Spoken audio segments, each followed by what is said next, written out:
Welcome to the Stetzer Church Leaders Podcast. Conversations with today's top ministry leaders to help you lead better every day. And now, podcasting from the Wheaton College Billy Graham Center in Chicagoland, here are your hosts, Ed Stetzer and Daniel Yang. Welcome to the Stetzer Church Leaders Podcast, where we're helping Christian leaders navigate and lead through the cultural issues of our day. My name's Daniel Yang, the director of the Church Multiplication Institute, and we're happy to have with us today Dr. Karen Swallow Pryor. Karen is research professor of English and Christianity and Culture at Southeastern Baptist Theological Seminary. She's also the author of several books and gives frequent lectures and talks on her work. Karen has been active in the pro-life movement for several decades, and we're talking with her today about how the church can move forward well now that Roe has been overturned. But first, we want to remind you that you can check out extended portions of some of our interviews at ChurchLeaders.com/plus. And if you're enjoying our interviews, it would help if you left us a review. And now, before we hear from Karen, let's go to Ed Stetzer, editor-in-chief of Outreach Magazine and the executive director of the Wheaton College Billy Graham Center. So welcome to kind of a breaking edition of the Stetzer Church Leaders Podcast. We're always here trying to help Christian leaders navigate through the cultural issues of our day. And of course, on everyone's mind is the Supreme Court ruling. And now we're having this conversation. How do we move forward now with this Supreme Court ruling, with now Roe overturned, with on the Dobbs ruling and more? What does that look like? And okay, so Karen, thanks for joining us from your home in rural Virginia with your always this idyllic site with your dogs in the background and everything else. So thanks for joining us. Thanks for having me. And they are there. We don't know if they'll be quiet or not, but we'll see. We'll find out. This is a significant moment for the pro-life movement. And yet at the same time, I think there are a lot of people.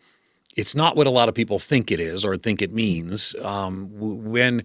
Because there's still 50 states, and the state where I live just has some radical laws that they would say to protect a woman's right to choose. And so now we end up in a post-Roe world with a patchwork and lots of work to be done. Before we get there, let's start with how have you been involved in the pro-life movement? Share a little bit about that.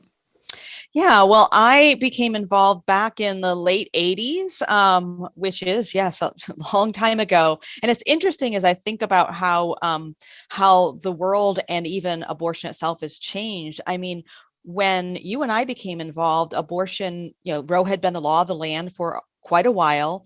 And in the 80s, the abortion rate was so high that almost 1 in 3 pregnancies were ending in elective abortion, which is just an astronomical number. So when I entered into the pro-life movement and became passionate as an activist and wanting to overturn Roe, but sort of not really thinking it would ever happen. It was just so entrenched in our culture. I mean, abortion just had a hold on our culture. And it still does, really. It still is something that we have built our whole society around, this expectation that an unwanted or crisis pregnancy can just simply end in abortion. And now here we are in this world where we have a whole new world of opportunity and the possibility to change not only the culture, but to change the way we think about unwanted pregnancies and unborn children. And it's an exciting challenge, I think. Yeah, I think there still is a significant challenge before us, but so much, 30 years, the sonogram has changed so much. I mean, the idea that you can actually see, and again, even to the point where there was an article a few years ago, like saying the sonogram was a bad thing because it was, pushing people back on their views on abortion, pushing people back into the past. But the reality is, in the current situation, states have gone different ways. So depending upon where you are right now, the laws in your state are actually perhaps aligned with what a Roe v. Wade standard would be, which put the United States in league with 7 countries in total that had these extreme abortion laws, including China, North Korea, and Canada, the U.S., and others. And yet now it's state by state by state. So first, let's go back to the leaking of the opinion first. What was your reaction to that, indicating that Roe would be overturned, and what do you think now in this moment? Well, of course, in some ways, none of this was a surprise. We knew about the decision that the court had agreed to hear.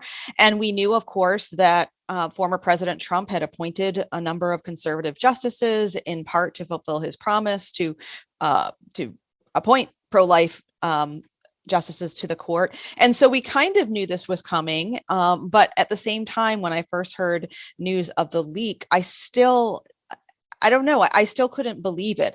I had journalist friends who tend to be liberal and pro-choice who had been telling me for a while that they thought Roe would be overturned. And I just kind of thought, this is a liberal talking point. They're trying to rally the troops and trying to rouse the pro-choice side to raise money and to motivate action the way we all do it when we're involved in issues that we care about. And so it almost seemed like it wouldn't happen. And yet at the same time, for all of these years, and even some of the things that I've written about, I was convinced, even if I wouldn't live to see it, that abortion would eventually be seen for the barbarism and the injustice that it is. And just simply overturning Roe versus Wade won't do that alone. But we know that the law is a teacher. The law does cultivate attitudes and opinions and values, and even forms our imagination. So if we do come to a place where more and more states protect the lives of the unborn and support women who are in these pregnancies, then I think we will have the world that all of us really dreamed of, even if we didn't know it would really happen. Yeah, I think 100 years from now, I often say 100 years from now, people will look back with just horror at how we treated the unborn in the last few decades. And so we can rejoice that what was bad law, what was used to create just extreme approaches to abortion. And again, we can rejoice that now that's not in place, but we still have the backlash in culture is substantive. And so we keeping in mind that now, if this is a state by state reality, these laws can actually be pushed around state by state to actually become even more extreme. So we have not just a battle of laws, though that exists, and I think it's important for us to acknowledge this, that changing laws does matter. But now we have to change minds. Mm-hmm. And so what are some ways that you think we can change minds to put the value of the unborn back into the conversation in our culture? Well, I actually want to start first with the minds of those of us who consider ourselves pro-life and identify as pro-life, because one of the things that I've found, even just in the wake of the leak, is that a lot of pro-life people, because we've never had the opportunity to change the laws, right? Roe was the law of the land. I mean, both sides, I think, have become sort of complacent in the status quo. We actually have to think about how we apply our pro-life ethic, not just in general, but even in the kinds of difficult circumstances that the law will have to take into account. So, for example, we need to learn the difference between intervening in the case of an ectopic pregnancy, which is going to be fatal to both mother and child, and an abortion. Right. I mean, we don't even have nuanced ways of thinking about the difference between developing laws that do what the Hippocratic Oath has required for all these thousands of years, which is to do no harm and to do all we can to save both lives, and to not institute laws that would put either life in jeopardy. That's one thing we have to wrap our mind around. And another thing is just to simply become versed in the kinds of state level politics that are required to address the changes that we would want to see in all of our states. And again, I think I'm seeing that the pro-life position has been almost assumed or de facto within the church community for 50 years without us really having to think about how to change the law, because we haven't had the opportunity. That we're going to have to educate ourselves quickly and thoughtfully, and not just rush to put legislation in place that would be disastrous or uninformed or medically irresponsible. Of course, we want all of these laws to protect all of the human lives involved, but that's not something that happens quickly and overnight. We have to really understand what it means to be pro-life and how to apply that in principle. Yeah, in a sense, this is a restart of the pro-life Yeah, movement. I mean, it's a whole right. different phase and stage. I want to come back to something you said about all life, and I think that so if I could process with you something, we haven't talked about this, but I really believe in a holistic pro-life ethic. I know you do as well. From the womb to the tomb, people are made in the image of God, worthy of dignity and respect, and I believe that impacts our view of unwedded mothers, to kind of close to the question at hand, but it also has to do with our view of immigrants and refugees. It has to do with our view of people who are of different Black backgrounds, beliefs, and religions. And I would historically say something to the effect of, actually, I'm looking at an article I wrote in Vox a few years ago. Being pro-life means caring about all of human life, which I would say true. That includes being pro-refugee. I didn't pick the title, but they did. And I was writing an article advocating for refugee resettlement and engagement, which I still believe. I do think that for a lot of people right now, they're particularly people who want to be pro-life, but are maybe unsure how to advocate for the unborn. And I want you to reflect on this with me, and you can tell me I'm wrong. But being sort of, every time someone says, we've got to work towards protecting the unborn, and the response is, well, we got to protect all of human life. We've got to protect this. It sounds a little bit like all lives matter when responding to Black Lives Matter, because yes, we do. But the reality is we've got to work. And again, I've written on immigrants and refugees, and you and I have been in the same space on some of these issues. At the same time, I don't think we want to diminish the fact that we have substantive work to do in advocating for the unborn to be seen as, again, made in the image of God, worthy of dignity and respect. So how do I simultaneously, or how would you suggest we simultaneously advocate for a whole life holistic approach and also advocate for the unborn? That's such a good question. And of course, there are policies that have indirect consequences on human life or have consequences on the quality of life. And those are important issues. But when we're talking about abortion, we're talking about a law, or hopefully the lack of a law, that allows for the direct killing of an innocent unborn child. And so there is kind of a hierarchy, I think, of needs and of issues to address. And so we know that abortion on demand takes the life of an innocent child, and that is unjust. And so that is kind of a priority, just as we would say that Black Lives Matters is more of a priority than all lives matters, because there is a vulnerable population who it needs justice now. And it's the same is true with the unborn. But we must also think about why we think that innocent unborn children's lives should be protected. It is because they are made in the image of God. Well, so are the lives of immigrants, refugees, and others who might be inconvenient to us. And so it's not that their lives may not be in immediate physical danger, although often they are.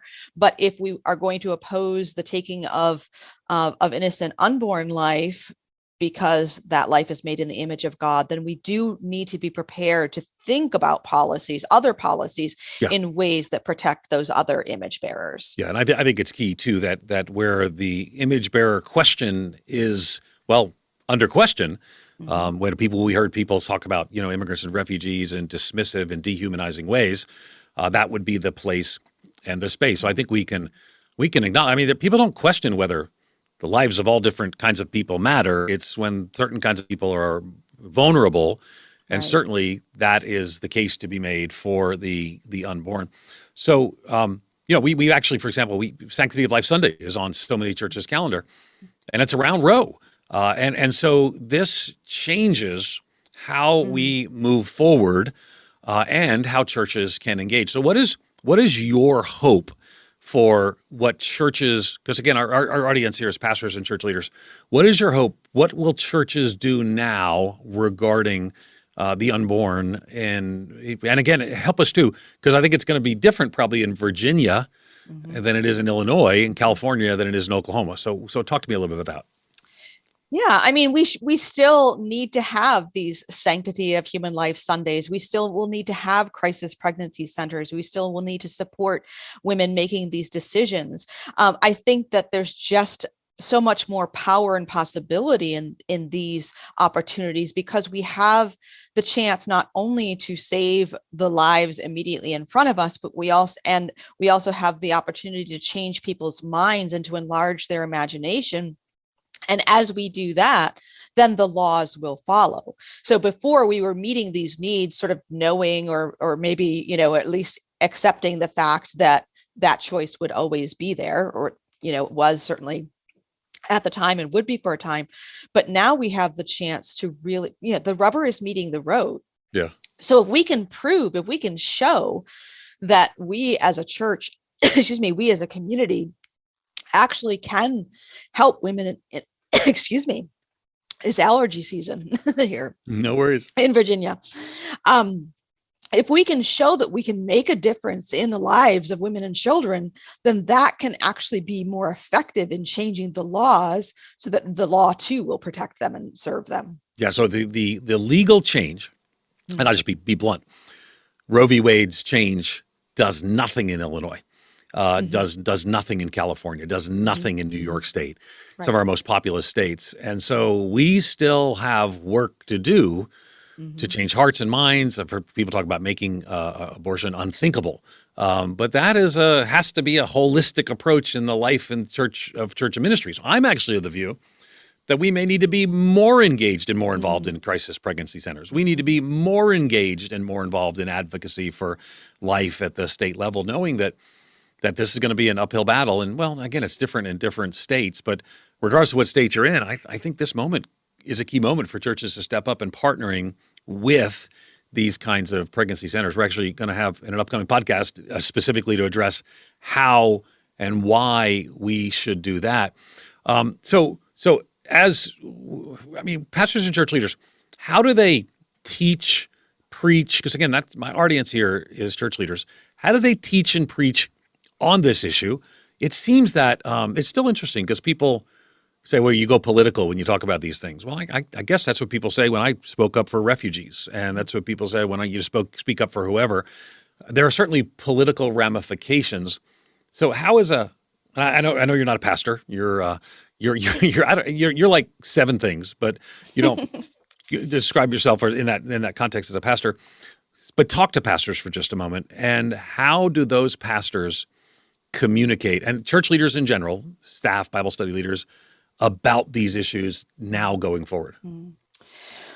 Well, that's an important question. And because I'm actually a professor and I spend a lot of time with younger people, and in particular, younger Christians, because I teach in a Christian context, pastors need to know that young people, in survey after survey, young people in the church still are just as pro-life as they have been for decades. That's something that even as they tend to develop more progressive views, the pro-life issue remains pretty constant. However, I think that young people are also becoming disillusioned, for a number of reasons, but one area of disillusionment is what they see as the hypocrisy of the church, or the inconsistency of the church in proclaiming to be pro-life and yet not applying it to other issues. So again, I'm not saying we have to address every single issue every single Sunday all the time, but we need to show the principles, the biblical principles, and the application of those in our society that undergird the pro-life position in such a way that the next generation see that that this doesn't arise out of just a hatred of women or disdain for sex or judgment of people who get caught in these situations, but because we really do uphold the image of God in all human beings across the board. That is what will speak to them. And that is what the Bible speaks to. We've seen this before. The church had to grapple with slavery. The church has had to grapple with violence toward indigenous peoples. We have not passed a lot of those tests, but here we have another chance to take a test about our beliefs about human life. And again, we won't pass the test with just answering one question correctly.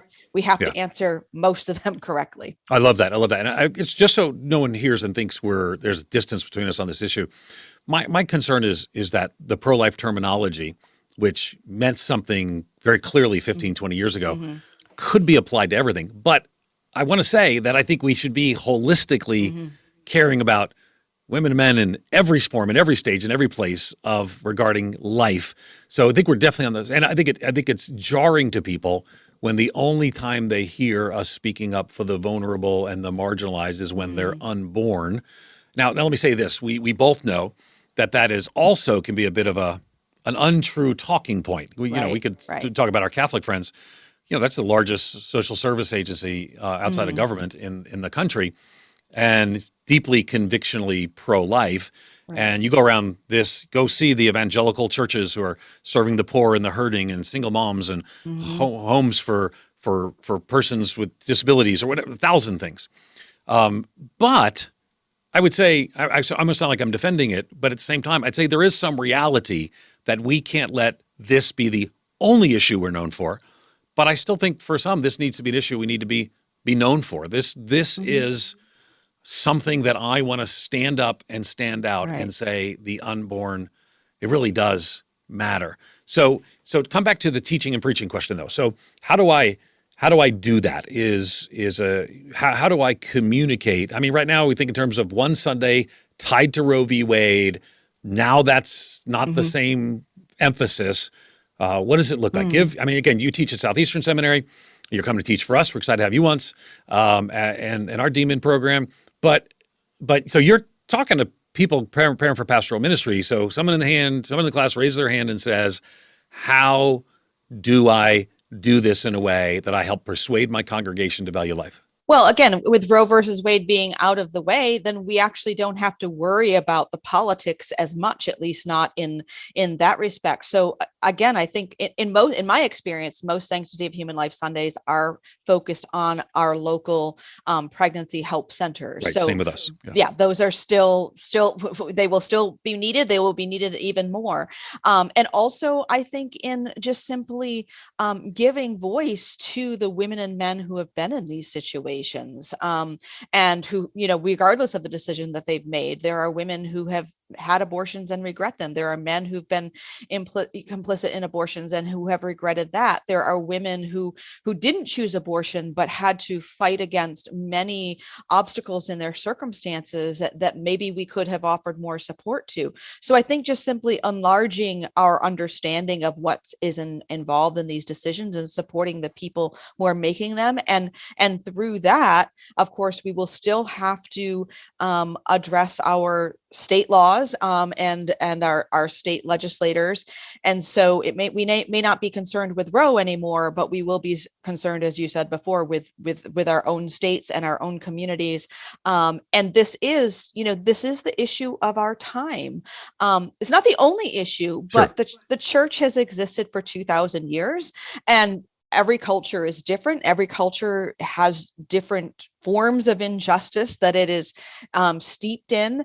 And so I agree with you that this is an issue we have to speak up about. We have to be engaged in it because it is one that is so part of our culture that the church has to stand out from it. Lord willing, 100 years from now, this one will be resolved, but there will be others. And so the church of that time will have to address whatever those issues are. And so, the issues do change, but the church's mission to proclaim the truth in whatever culture we find ourselves doesn't. Yeah, it's a defining issue for our day for sure. Okay, so one of the things that we've talked about over the years is the challenge of persuasion, particularly for encouraging women to choose life, and because right now some people think, well, Roe v. Wade's overturned. That's not an issue anymore. Well, then again, you're not aware of the patchwork situation. So pro-life advocates have taken different approaches. Some have seemed to be counterproductive. Some have seemed, because again, I'm in Illinois. People are still making choices around abortion. So in a place like Illinois, how, and lots of other places around the country, how do we help women, serve pregnant women, maybe in a crisis pregnancy? How do we help persuade in those contexts? So talk to us about, because I think, we deeply care about the unborn child. We deeply care about the mom in crisis as well. How do we engage the mom? What are healthy Christian ways to do so? Well, I actually think that we should engage these issues long before they happen. Of course, no one would disagree with that. But we do have to keep in mind that even if you live in a state where the law, abortion is completely outlawed, it's very easy for anyone to travel to another state. So even as we work state by state to change the laws, women are going to be able to go to other places until all those laws reflect, an understanding of the sanctity of human life. And there are also increasingly medical abortions that don't even involve a clinic, that women can just simply mail order pills and get an abortion at home.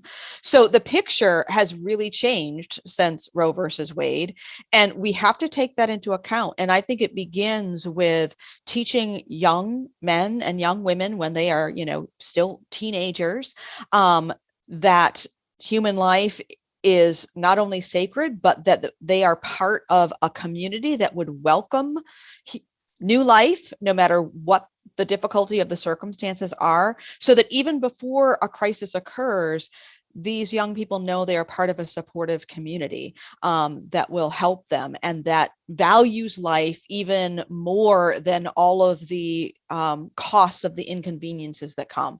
I think, for example, of people in my own family who long ago had been threatened if they ever found themselves in trouble or in these circumstances, they would be disowned. I mean, I think some things have changed, but there are still young people who feel that way in their families, that they could never come to the church or come to their families in trouble. We have to make sure that message is not sent out at all. And when a woman is in that situation, again, it has to be, she has to feel safe. She has to know that she will get help and support.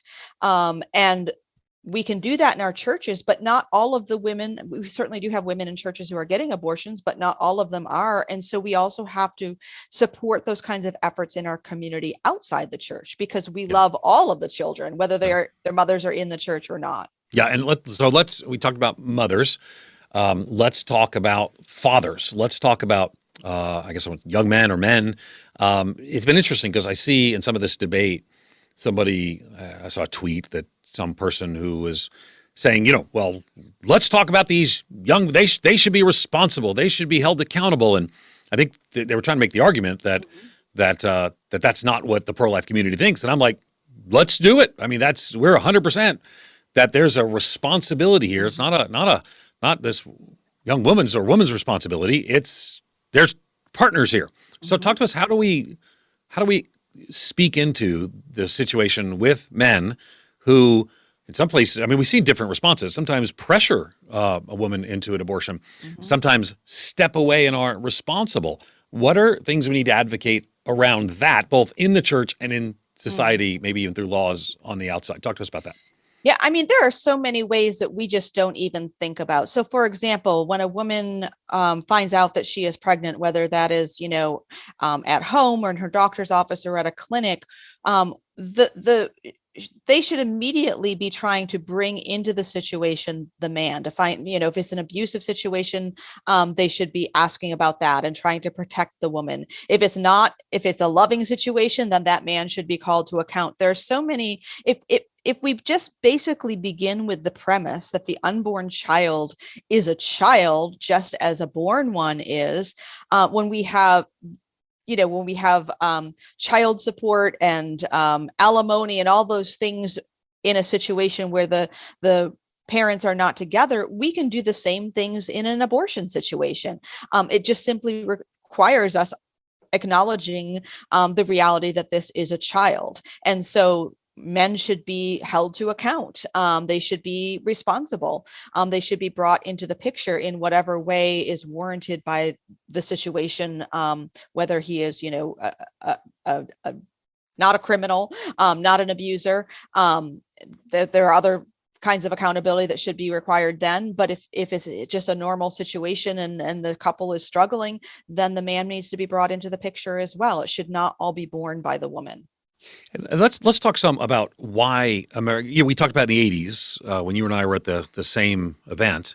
From the 80s until today, abortion, as you mentioned, is 1 out of 3. Abortion's declining. Depending on how you read the poll numbers, I used to be a pollster. Depending on how you read the poll numbers, is America pro-life? Is America not want to overturn Roe? I mean, there's all kinds of ways to ask the question. But the number of abortions has been declining. Why? What do you see is going on there? And what does that mean for the future?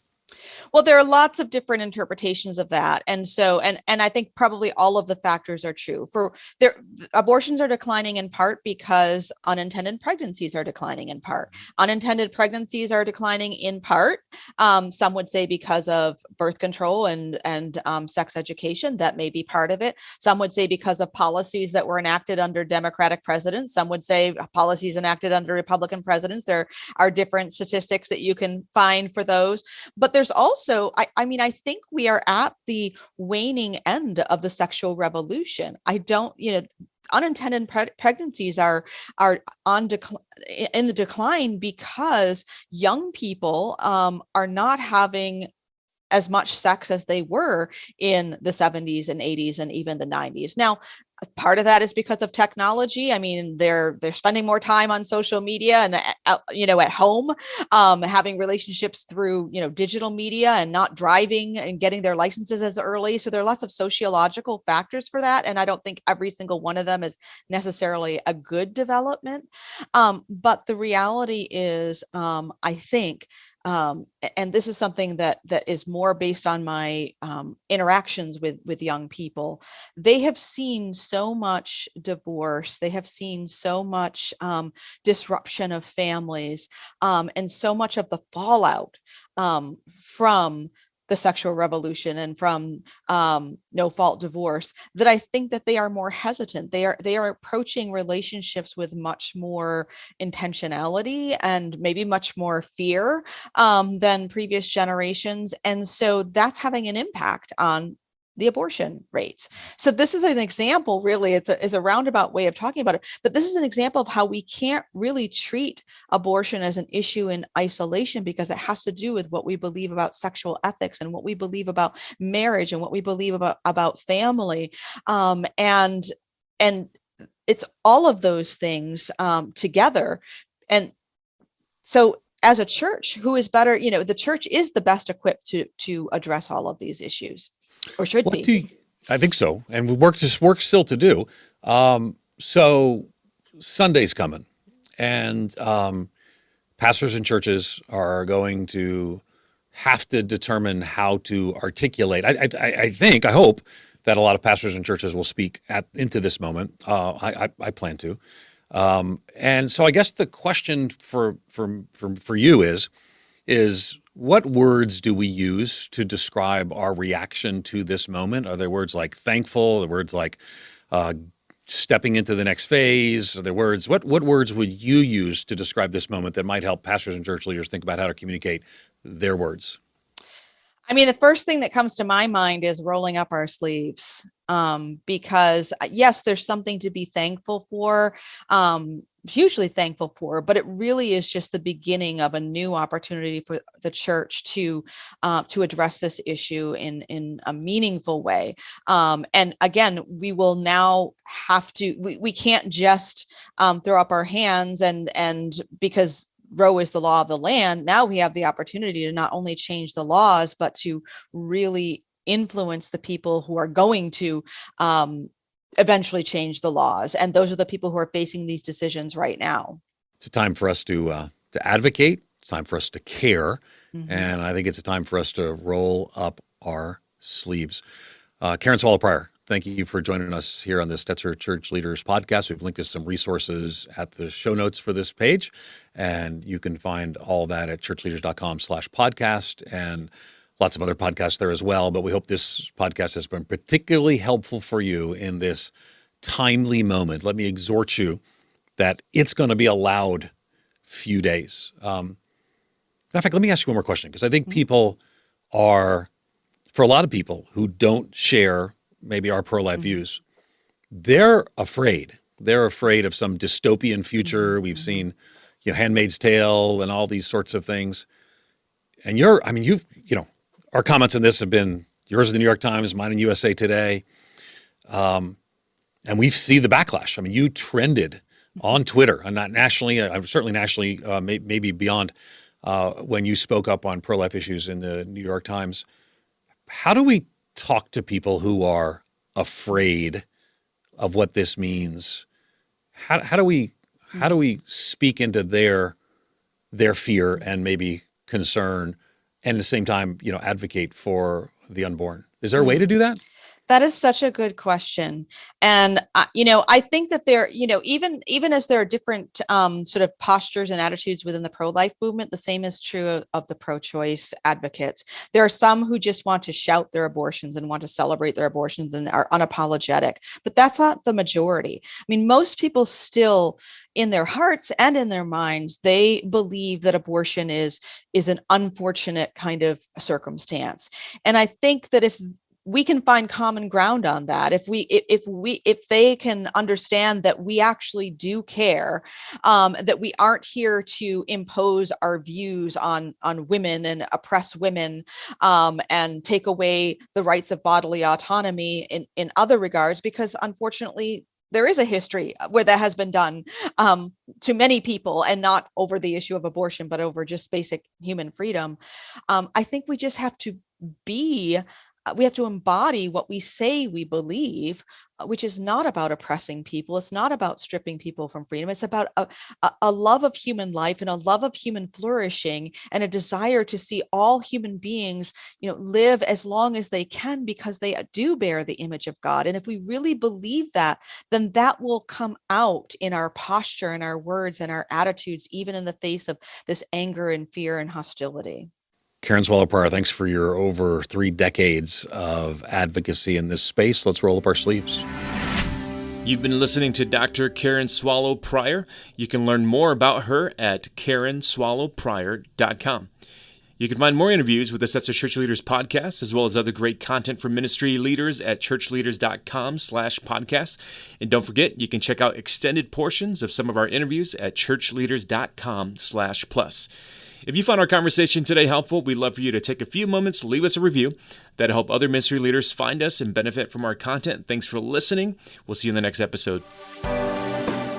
You've been listening to the Stetzer Church Leaders podcast. For more great interviews, as well as articles, videos, and free resources, visit our website at ChurchLeaders.com. Thanks for listening.